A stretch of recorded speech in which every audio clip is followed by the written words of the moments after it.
In the heart of downtown Flint, Michigan, stands an all-ages, substance-free music venue called the Flint Local 432. Its impact is immeasurable, and its legacy is unending. This is its story.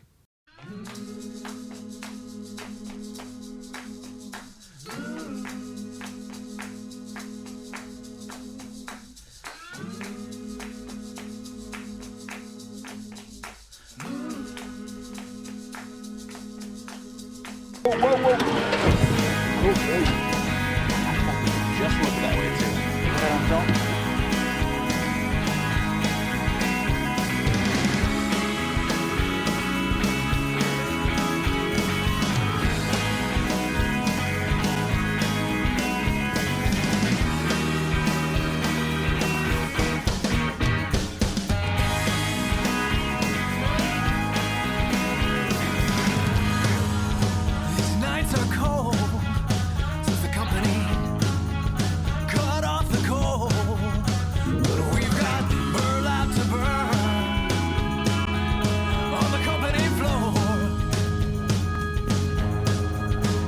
Michigan winter is long and the days are slow.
The two brothers, John and Steve Vamashi, were in The Guilty Bystanders, but I'd never seen them play. I had their cassette, but I'd never seen them on a show, and asked them why they weren't really playing any of these shows that were starting to happen a little more regularly. And the people promoting those shows were in a hardcore band and booking mainly hardcore bands, and Guilty Bystanders were, you know, a kind of goofy punk band, but real strong songwriters, really good musicians. And I said, well, why don't you just put on your own show? And they said, well, you got to rent a hall and get a sound system and make flyers and staff it. And I'm 18. I've been to like 3 punk rock shows in my life. I'm like, well, that doesn't sound very hard. And they knew better. They were like, then why don't you try it? And I said, okay, I will.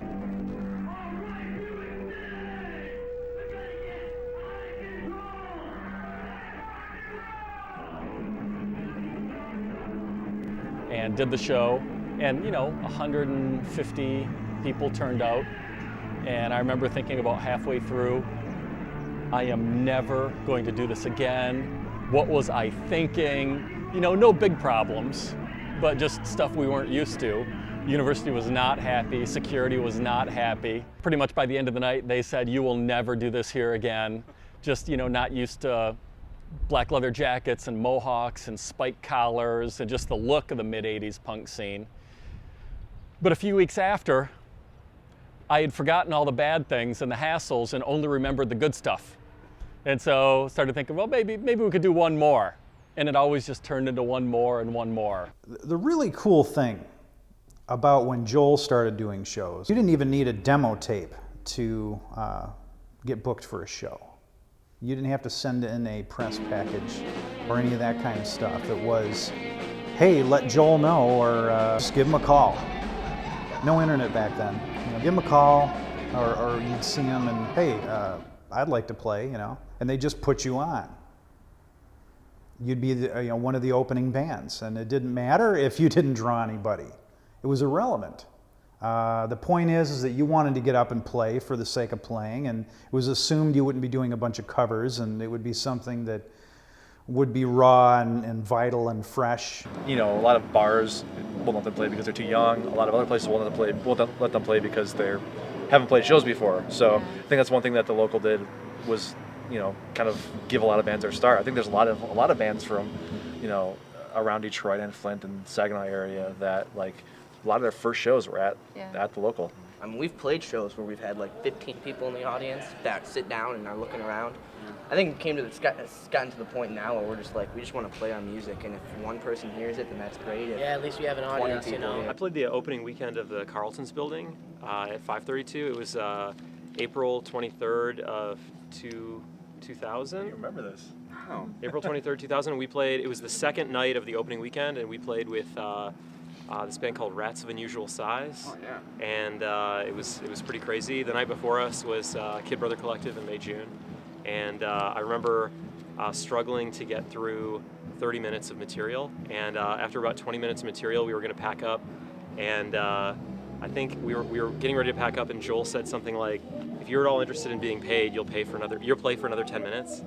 And then and so then I think we made something up for 10 minutes, and nobody liked it. And then I think we were paid like $30, which was really like the very first time we were ever paid for playing music. And that was the beginning of the end. First Sweller show we've ever done. All I remember was I think I had a faux hawk and temporary red hair dye in my hair. Our bass player had knee-high red and black socks, like different colors, and a Kiss t-shirt. And we played 3 original songs and about 3 or 4 covers. And I'd say about 10 people were there, but it felt like 1,000 because we were so excited about it. And then, you know, we played like 1 or 2 more shows after that, and we didn't realize that they pay you when you play, which is a new thing for us because we never got paid because we did like talent shows and stuff. So then one day Joel was like, "Oh, here's $60 for the last like 3 times you played." We're like, "We got paid to play music?" I think that kind of started the whole downfall of us.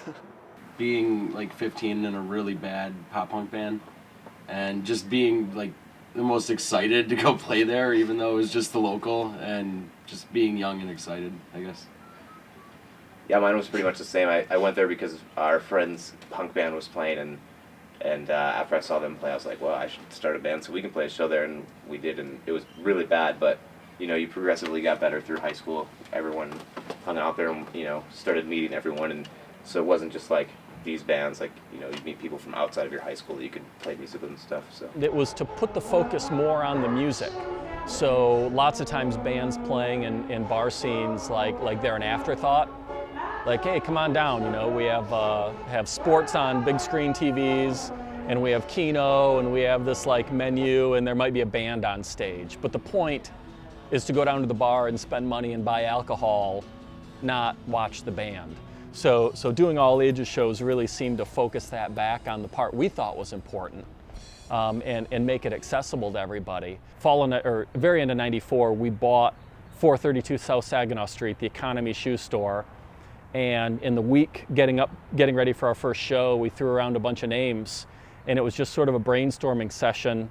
What is it that we do? Well, do we have Flint in the name? But he was like, well, we book local bands.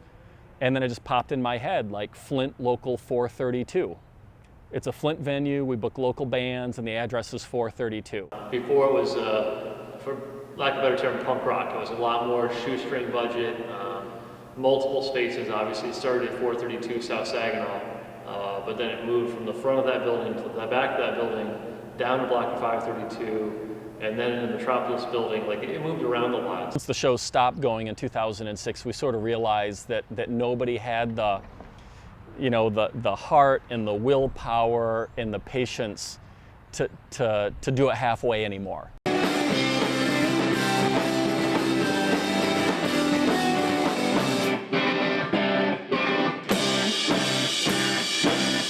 a place for younger kids to go and actually enjoy music. Because right now they don't really have anywhere. So, we're with you. We're Ospec from Ospec. Please move closer and please enjoy yourself.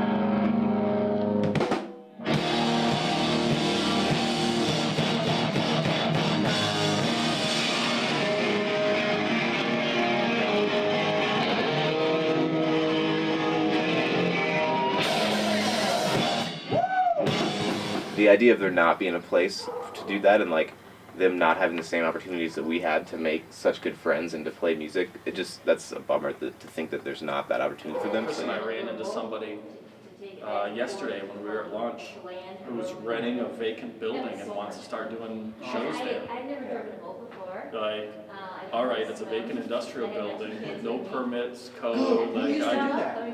Remember that venue that was around for like all sorts of people have done that. 6 That's months? the, It was that's like the a way we used to do meeting it. place. If your stuff gets stolen out of one of those places, or you trip and fall and break your wrist, like they don't have any insurance. Like they're like off the radar on everything. So here, there'll be an alarm system. There'll be, we have a weapons policy. There'll be a key policy. There's a drug and alcohol policy. Like we have all this like background to try and make a venue that runs like a venue should, so that we can take care of the people that come, the bands that play. And that's when Chris Everson and I and Wade Merrill and some other core people said, if we're going to do shows, we've got to do them right. We've got to be a 501c3 nonprofit. We've got to get organized. We need a space that on day one is totally legal and up to code and not have any surprises from building inspectors to the fire marshal with, things that need to be changed, like let's just wait until we can do it right. Now at the time we thought it'd be a year and a half, and it ended up being 6 years. When I think about what it took, I don't know how many towns have those resources waiting.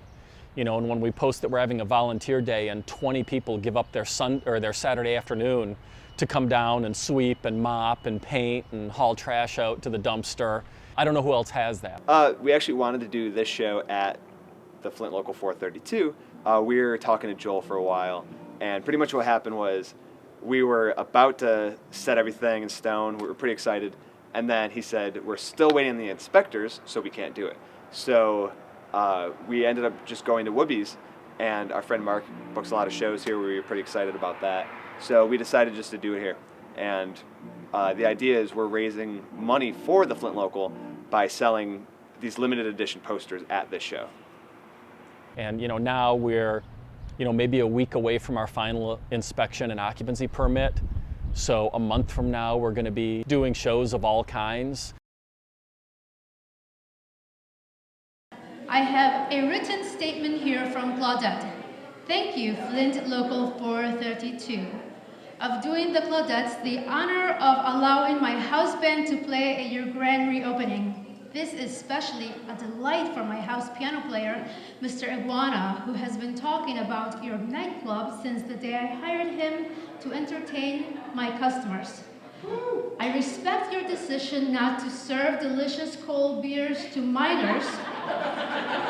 Concerts. But we know a lot of people over the years have come to the local regularly and weren't that excited about the bands.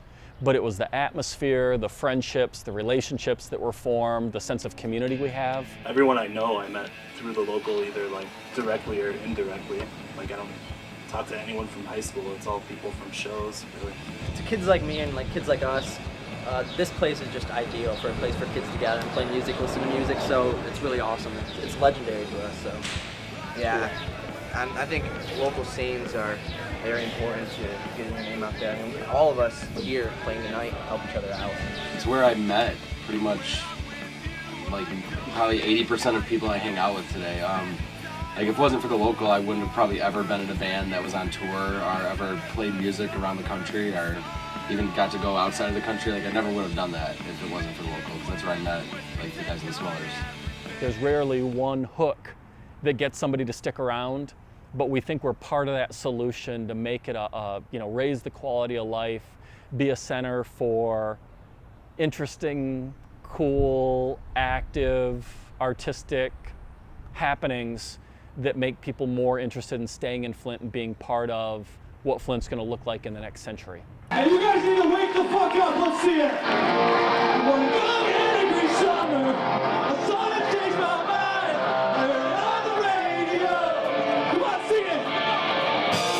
If everyone observed this, wouldn't it be so sad?